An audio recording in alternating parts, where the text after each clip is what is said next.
Boa noite, meus irmãos. Eu sou Ângela Lima, trabalhadora do Centro Espírita Fraternal Teresa d'Ávila, e estou aqui para conversarmos neste encontro com o Evangelho de Jesus.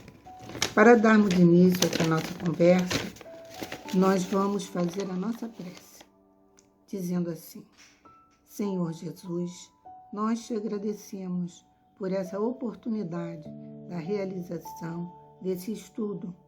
Agradecemos a Teresa d'Ávila, Francisco de Assis, Rafael Ubirajara, pedimos que fiquem conosco e nos deem a permissão para dar por iniciado esse encontro, esse estudo. Que assim seja, graças a Deus. Nós estamos, meus irmãos, dando continuidade ao estudo do Evangelho segundo o Espiritismo, capítulo 17, Sede Perfeitos. Lá nas instruções dos Espíritos, estamos no item 8, a virtude. Quem nos traz essa mensagem é o nosso irmão François Nicolas Madeleine, cardeal Morlot. Essa mensagem foi recebida em Paris, 1863. Então, logo de início, o cardeal Morlot vem nos dizendo o que é a virtude, né? Esse conjunto de qualidades essenciais ao homem de bem. E que qualidades seriam essas? Seriam ser bom, trabalhador, caridoso, sóbrio e modesto, né? Essas são as qualidades do homem virtuoso. E em seguida, ele vem dizendo que geralmente essas qualidades vêm acompanhadas de algumas pequenas falhas morais que acabam desvalorizando a qualidade, né? E ele vem nos dizendo também o que não é virtuoso.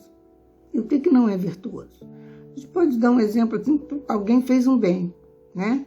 E aí já está subindo um degrauzinho, pleiteando essa virtude, né? Em seguida, essa pessoa vai lá e tenta tirar vantagem do bem que fez, alardeando, avisando para todo lado aquilo que fez. Deixou de ser virtude, né? Então, a pessoa já não tem mais a virtude. Por que deixou de ter virtude? Porque não tem modéstia, não teve modéstia. Ela alardeou por aí, por todos os lugares. E apresentou o vício, que é o vício que é totalmente oposto à modéstia. Qual é esse vício? O orgulho, né? Então, isso é não ser virtuoso, né? Ele mostrou o que é virtude e o que não é virtude. E a seguir ele vem falando dos nossos irmãos, dois irmãos nossos que foram homens muito, muito virtuosos. São Vicente de Paulo, que é muito caridoso, né? Praticava o bem a todos aqueles que se aproximavam dele, socorria em qualquer que fosse a dificuldade, ele estava ali para amparar. E também o nosso irmão Curadardes, que o nome é Vianney Curadardes, que foi um padre, que teve muita dificuldade em se formar padre, que era muito humilde, que tinha consciência das suas dificuldades intelectuais, mas de uma fé extrema, muito grande. E isso fez, né, com que os bons espíritos se aproximassem dele, e ele tinha o dom da cura. Então, cada um deles praticava o bem, assim, direto, sem nenhum interesse em ser reconhecido, de aparecer com aquilo que estava fazendo. Não, eles nem tinham consciência de que eram virtuosos. Não tinham consciência de que eram virtuosos, porque eles faziam o bem pelo prazer de ajudar, o bem por diminuir o sofrimento de um irmão, né? Eles não tinham, assim, essas intenções, essas outras intenções. E a pessoa que faz o bem da maneira como eles faziam, aquele bem, aquela caridade, aquele bem com tanto amor, ela já tem a virtude, ela já adquiriu a virtude. Tanto que ela faz o bem como respira. Alguém pensa para respirar? Não, a gente simplesmente respira. E é assim que eles fazem a caridade, né? Vão fazendo cada vez mais sem nenhum interesse pessoal. Por falar em interesse pessoal, lá na questão 895 do Livro dos Espíritos, Kardec vem falando sobre o interesse pessoal, os espíritos vão respondendo. Kardec faz a pergunta, né, que é a pergunta 895, e os espíritos respondem sobre a gravidade do espírito, sobre a gravidade, né, do interesse pessoal. Por quê? Porque às vezes até a pessoa diz assim, ele ajudou, mas ele queria alguma coisa em troca, mas era muito pouca coisa, o importante é que ele fez. Não é bem assim. E nós vamos ver aqui nessa questão 895. Eu vou ler a pergunta de Kardec, vou ler a primeira frase da resposta, no primeiro parágrafo, e a última frase também desse mesmo parágrafo. E convido a vocês para lerem toda a questão em casa, que ela vai acrescentar muito ao estudo, tá bom? Pergunta 895. Kardec pergunta aos espíritos: postos de lado os defeitos e os vícios sobre os quais ninguém poderia enganar-se, qual o sinal mais característico da imperfeição?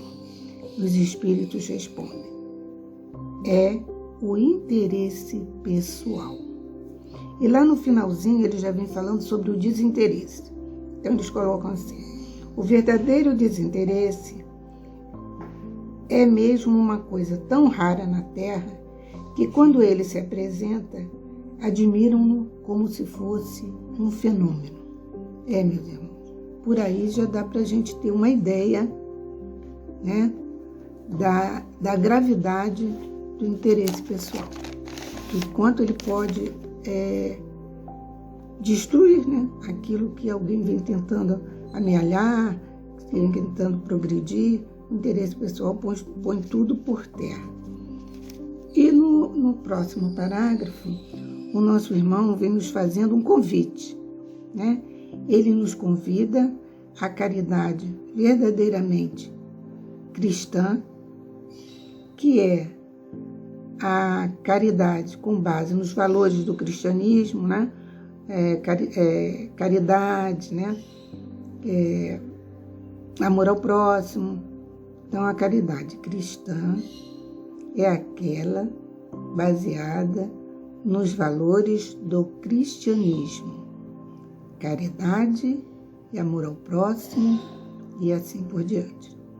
E nos convida também para a caridade verdadeiramente espírita. Qual é a caridade verdadeiramente espírita? É o que o nosso irmão Cardeal Margot cita aqui logo no início do texto, né? Que está de acordo com o conjunto de todas as qualidades essenciais que constituem o homem de bem. Quer dizer, uma e outra, né, se integram. Continuando, no próximo parágrafo, aliás, antes de passar para o próximo parágrafo, eu marquei aqui no Evangelho, ele nos dá também um conselho. Ele nos convida, né, para a caridade verdadeiramente cristã e verdadeiramente espírita, e nos dá um conselho: afastai de vossos corações todo orgulho, vaidade e amor próprio, que desvalorizam sempre as mais belas qualidades. E finalizando, ele diz assim: essa virtude que assim se ostenta, muitas vezes esconde uma infinidade de pequenas torpezas e odiosas fraquezas. O que são as torpezas? São os sentimentos baixos, né? Continuando, nesse próximo parágrafo, o nosso irmão vem nos falando, mais uma vez, daquelas pessoas, né? Ele vem abordando mais, ele está frisando bastante isso. Vem falando da pessoa que se sente tentada e acaba atendendo, né, a tentação. A pessoa faz um bem, mas com o objetivo de obter privilégios, com o objetivo de obter elogio, né? Então, ele vem dizendo que a partir ele diz assim no livro, no Evangelho: devo admitir que o homem que faz o bem sinta no fundo do coração uma satisfação íntima.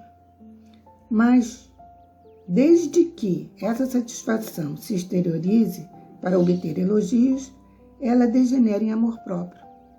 Realmente, se ela fez um bem e depois, mas com o objetivo, com segunda intenção de obter elogio, aquele bem que ela fez degenera em amor próprio. O que é amor próprio?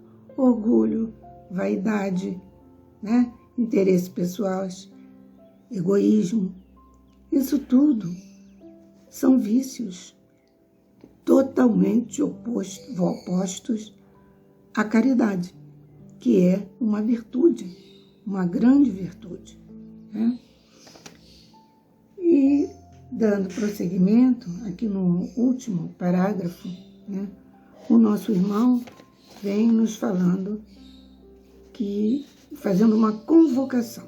Ele vem fazendo uma convocação àqueles que já foram tocados pela fé espírita e que reconhecem o quanto o homem está longe da perfeição, a se manterem distantes dessas atitudes viciosas, né, que envolvem orgulho, vaidade, interesses pessoais e que os afastariam da virtude. Então ele diz aqui no Evangelho, a virtude, lá já na terceira frase, no último parágrafo, a virtude é uma graça que desejo a todos os espíritas sinceros. Mas eu lhes direi, mais vale menos virtude com modéstia do que muita com orgulho. É pelo orgulho que as humanidades sucessivas têm se perdido. E é pela humildade que um dia elas deverão se redimir. Então, são as palavras do cardeal Maluf. Lá no livro da vida, a nossa irmã Teresa d'Ávila, né, vem falando também sobre a virtude, né? Ela vem falando da virtude da família virtuosa que ela tem. Ela diz, inclusive, que se sente assim privilegiada pela família virtuosa que tem. Ela cita um pai muito virtuoso, bom, caridoso, que inclusive em sua casa não tinha escravos, ele não admitia, eles tinham empregados. E que uma certa vez houve necessidade de mais alguém para ajudar na casa, e o irmão do pai dela, o irmão do pai dela, mandou uma escrava que ele tinha em casa para auxiliar lá na casa de Teresa. E o pai a tratava como filha. O pai de Teresa a tratava como filha. E dizia que só em pensar que ela não tinha liberdade, doía-lhe o coração, né? A mãe de Teresa também vem falando da mãezinha dela, que era honesta, né? Também caridosa e assim muito afeita à instrução dos filhos, assim como o pai. E também a mãe dela era uma mulher muito formosa, segundo as palavras de Teresa no livro da vida.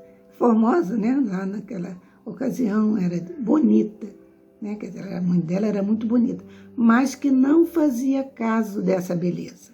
Olha só, gente, não fazia caso dessa beleza, quer dizer, ela era virtuosa, porque ela não era vaidosa, ela não tinha vaidade da beleza que possuía. Então, meus irmãos, tem muitas mais coisas lá. Quem quiser saber, é só ler o livro da vida, no capítulo 1, nos itens 1 e 2. Vamos encerrar, então, a nossa conversa por aqui, fazendo a nossa prece. Querido Deus, nós te agradecemos por ter realizado esse nosso estudo. Pedimos que fique conosco, que nos abençoe, nos sustente e ampare. Que assim seja, graças a Deus.